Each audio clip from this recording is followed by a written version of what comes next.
Saudaraku yang sedang asyik bermain TikTok, terutama para perempuan, dan saya tunjukkan sekali lagi kepada para perempuan yang berjoget ria, goyang dua jari, yang berjoget ria dengan lagu-lagu remix erotis yang menirukan perbuatan orang-orang kafir yang membuang-buang waktunya.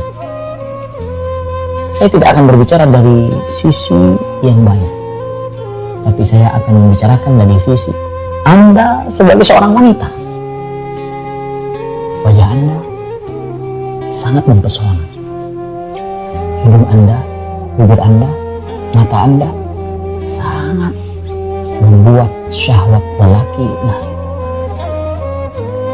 Tahukah dosa yang sudah Anda rebuh untuk berhadapan dengan Allah nanti kelak?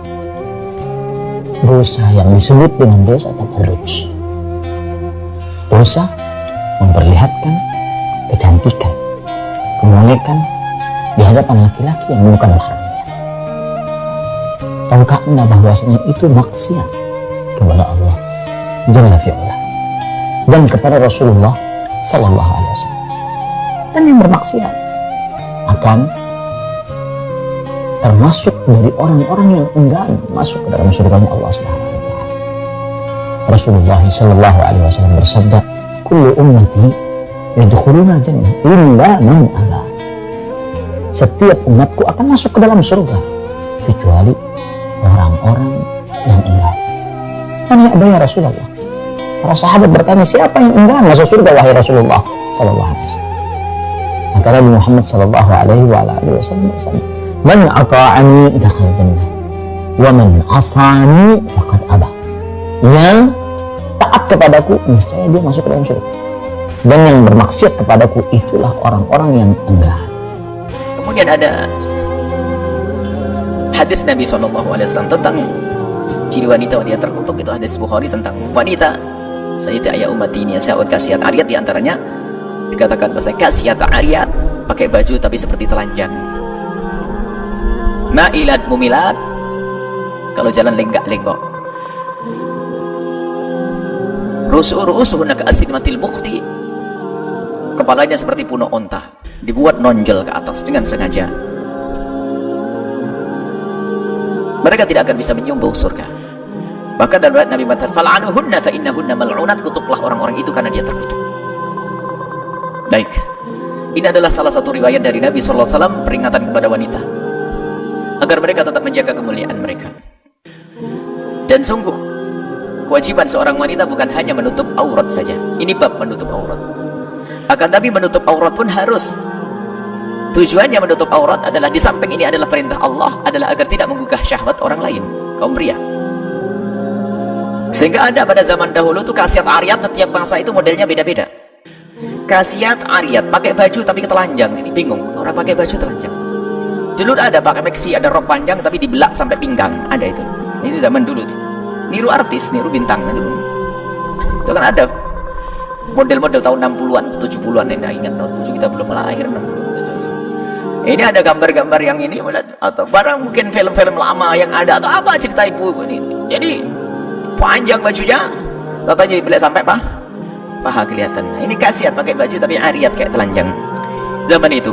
Sekarang zaman ini cuma terjemahan itu beda lagi. Pakai baju menutup aurat, tapi bajunya ketat, semua lekuk tubuhnya terlihat. Dan itulah fal'anahunna. Ini yang masuk dalam hadis Nabi SAW. Jadi tidak cukup kau hanya menutup auratmu, akan tapi menutup lekuk tubuhmu, itu adalah kewajibanmu.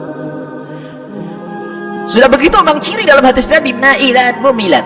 Jalanmu wajar saja. Kalau wanita bergoyang pinggulnya wajar, tapi kalau menggoyang-goyangkan pinggulnya berlebihan, hanya pengen dilihat kaum laki-laki, rendah dia. Jalan yang lipat, orang bingung ini ngapain ini. Memang wanita dibuat seperti itu. Kalau tidak bergoyang pinggulnya orang mati. Akan tapi bukan, jangan hentakkan kakimu hanya untuk dilihat oleh orang. Jangan membuat satu gerakan yang berbeda. Artinya apa?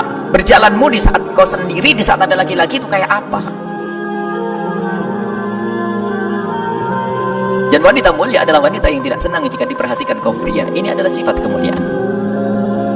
Karena dia ngerti diri yang mulia, tidak senang dilihat oleh orang-orang rendah, mata jelalatan. Sampai sampai kerendahan-kerendahan yang lainnya, sampai bab zina sendiri di kalangan orang mulia nggak kebayang. Sehingga pada zaman Nabi, waktu Nabi ngajak berbaiat kepada wanita-wanita Arab, wanita-wanita mulia Arab, sebab di negeri Arab itu biarpun belum ada Nabi Muhammad belum datang, punya satu kebiasaan mulia wanita, menjaga kehormatan. Sehingga sangat terhinakan jika wanitanya itu rendah. Sehingga termasuk kalau ada orang berani menodai kehormatan seorang wanita, itu luar biasa, akan menjadi sebab peperangan dan seterusnya. Kehormatan wanita dijaga. Nabi ngajak baiat kepada kaum wanita-wanita mulia, hendaknya engkau berbaiat kepada kami. Kata wanita tersebut, berbaiat bagaimana ya Rasulullah? Allah tasrikna, kalian jangan mencuri. Mereka masih diam karena ada wanita yang mencuri. Tapi di saat Nabi mengajak baiat, Allah tazdid, jangan sampai kalian berzina. Sayyidah Hindun mengangkat tangan dan berkata, ya Rasulullah, ataznil hurratu, apakah kebayang orang merdeka itu melakukan zina?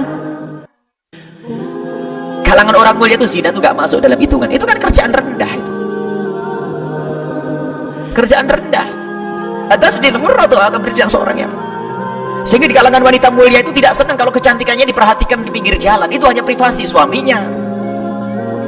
Tidak diobral sana sini, lekuk tubuhnya pun dijaga. Ini wanita mulia ini. Malu kalau lekuk tubuhnya dilihat sama orang. Sayyidah Fatimah adalah contoh luar biasa, karena yang mendidik adalah manusia termulia Nabi Muhammad SAW. Sayyidatuna Aisyah pernah suatu ketika duduk dengan Sayyidah Asma binti Umaish. Duduk di rumah beliau, di rumah Sayyidah Fatimah. Tiba-tiba ada mayat yang dibawa ke kubur. Tiba-tiba menangis terseduh-seduh. Kemudian Sayyidah Asma bertanya, wahai putri Rasulullah, engkau menangis, ada apa dengan mayat itu? Kemudian Siti Fatimah berkata, aku nanti kalau mati akan dibawa ke kubur seperti orang itu. Dijawab, iya, semua orang harus dibawa ke kubur. Alangkah malunya aku. Kenapa? Itu orang yang dibawa ke kubur, terlihat lekuk-lekuh tubuhnya. Alangkah malunya aku nanti jika aku mati, kemudian diangkat di pundaknya manusia lalu dibawa ke kubur, orang akan melihat kepada lekuk-lekuk tubuhku. Jadi dulu tuh kalau orang meninggal dunia itu dikasih kain kafan, sudah dibawa ke kubur, gak pakai penutup begitu. Jadi kelihatan itu loh mayat gitu. Sehingga lekuk tubuhnya terlihat. Kebayang Siti Fatimah kalau meninggal, akan terlihat lekuk tubuhku, menangis beliau.